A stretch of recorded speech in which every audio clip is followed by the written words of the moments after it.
everybody, I'm Dr. Joe Nyamtu, coming to you live from the 2018 Aesthetic Show, and we are literally in the hallway. The day is kind of winding down here, and one great thing about having a venue in Las Vegas is when the day winds down, the night starts. So we've had a bunch of great guests today, and today we have Dr. Christian Subbio. Am I saying it right? Correct, exactly. And you know what? What a cool name. It sounds like it should be a suit or something, And so people might come to you just because you got that cool name. Christian is a board-certified plastic surgeon, and he practices near Philadelphia, trained in Pennsylvania. So I do just cosmetic facial surgery, so I only operate from here to here. But he goes from head to toe, so he's got a lot of stories to tell.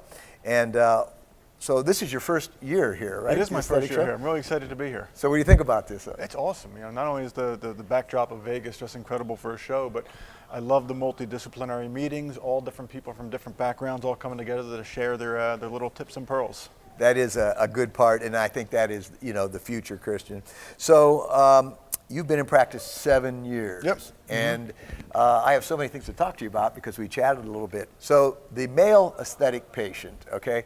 My practice, just doing face, is probably 83% female. And, males, I don't really do a lot of specific male marketing. How did you get into this niche?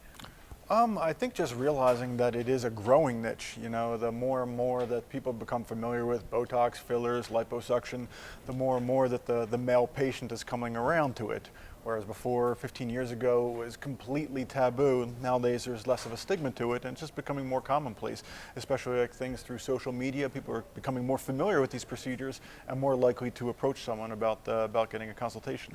I think you're a really good example, Christian, of a young guy that has really embraced social media. It's kind of one of your hobbies, right? Yeah. And do you credit that to getting where you got quickly? I think so. It's really helped me. I've only been a part of Instagram over the past year and a half, but it's really grown my practice.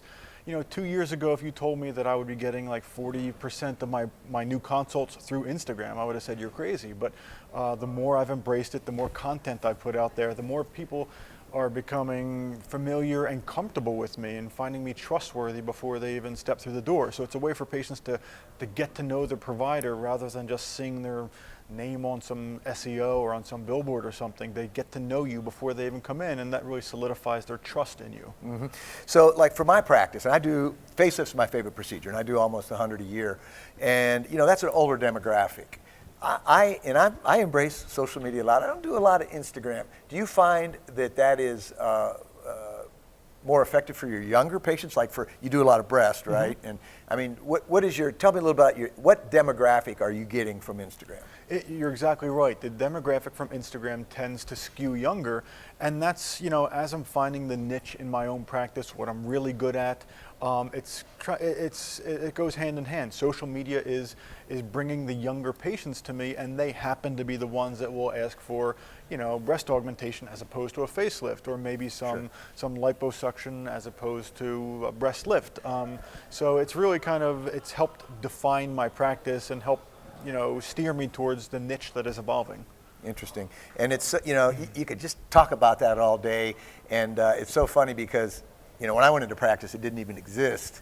And it's such a driver now of what we do. So tell me about some of the male procedures that you do. We were talking earlier with somebody who's using a new device now that actually stimulates abdominal muscles. But I think one of the things that is popular with a lot of males is breast reduction, right? Gynecomastia. Uh-huh. You want to comment on that a little bit? Yeah, earlier this year, January, so for 7 months now, I've had this this device, Vaser liposuction, ultrasound-assisted liposuction, which is really custom tailored for the aggressive body sculpting that you need to do in these male breast reduction cases. Male breasts and any breast tissue is going to be more fibrous and not really amenable to the typical traditional liposuction techniques.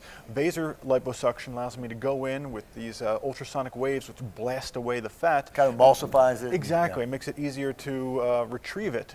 So it's good for that, and it's good for a new new niche that I'm trying to define myself in is the high definition liposuction, where that Vaser really lets one sculpt a lot more aggressively and lets you carve out muscles and accentuate shadow lines, etc. Something interesting now, you trained with one of the inventors, right? Yeah, Alfredo Hoyos is he's a plastic surgeon in Bogota, Colombia, and earlier in the year, February, I went down to visit him and operated with him and learned his techniques, and the guy's amazing. He's such an artist, brilliant, forward thinker, and so I learned how to do his techniques, and since I've come back to Philly, have really started to pick up trying to make a name for myself and getting more and more patients for the high definition liposuction. Interesting. Now, do you do any separation of like your male and female patients in terms of only seeing a certain, like only males on certain days or anything like that, or you just mix it in? I kind of mix everyone in. It would be, it's already difficult enough to get the logistics of a busy schedule down. So for me to try to separate that out, that would be great. But it's yet another level of complexity that Right. maybe in the future. Right. Now, one disturbing trend that we have seen here, and it's, I didn't like it from the get-go, but you see some of these higher profile well, they're celebrities maybe in their own mind, but this stuff where they're Instagramming and and with naked patients and drinking and being crazy, and now somebody that got in big trouble for that, had like over 100 lawsuits. What do you think about that? I mean, you always need to be professional.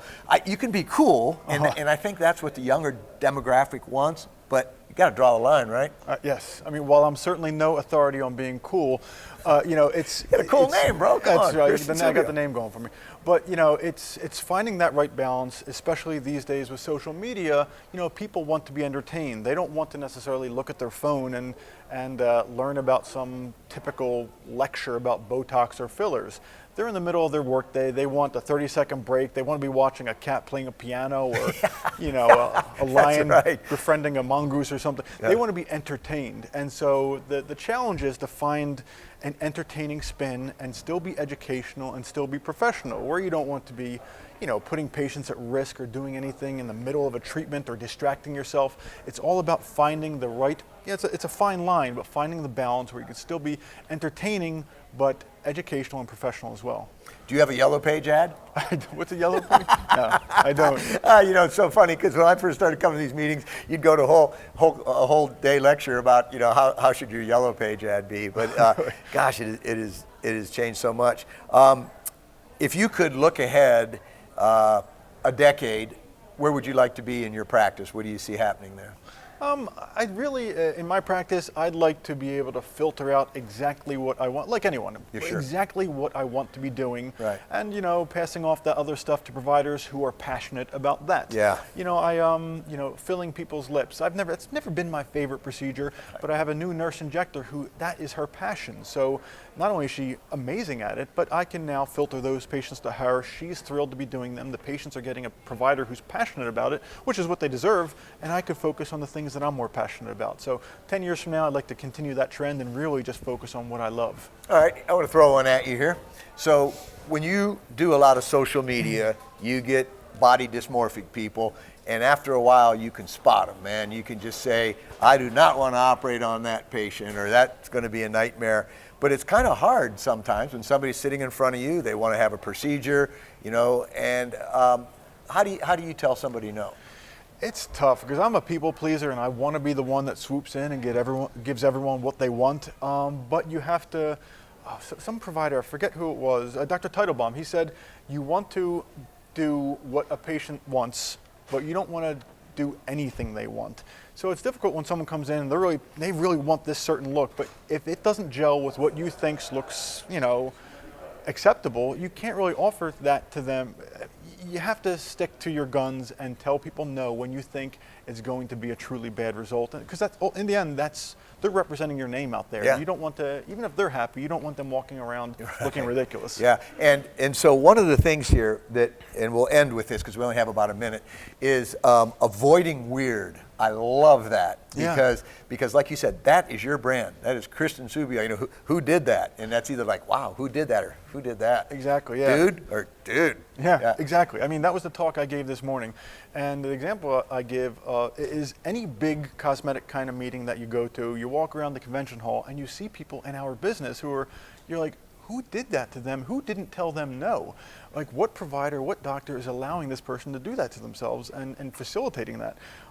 So I think part of the, like you said, you need to know when to say no. You need to know when tell the emperor that he has no clothes on, that something looks terrible. Because, I mean, you've seen it just as we all have, but the people who are just overdone, and it's the fault of, I fault the providers and the industry reps for pushing these products for us to overdo it when we should be more conservative and more subtle in our approach. You do have to be careful. So, ladies and gentlemen, I predict if we were back at this desk in 10 years, this guy's going to be a superstar in Philly. Christian Subbio, plastic surgeon, thanks for joining us. I'm Dr. Joe Nyamtu, 2018 Aesthetic Show Live. Thank you for tuning in.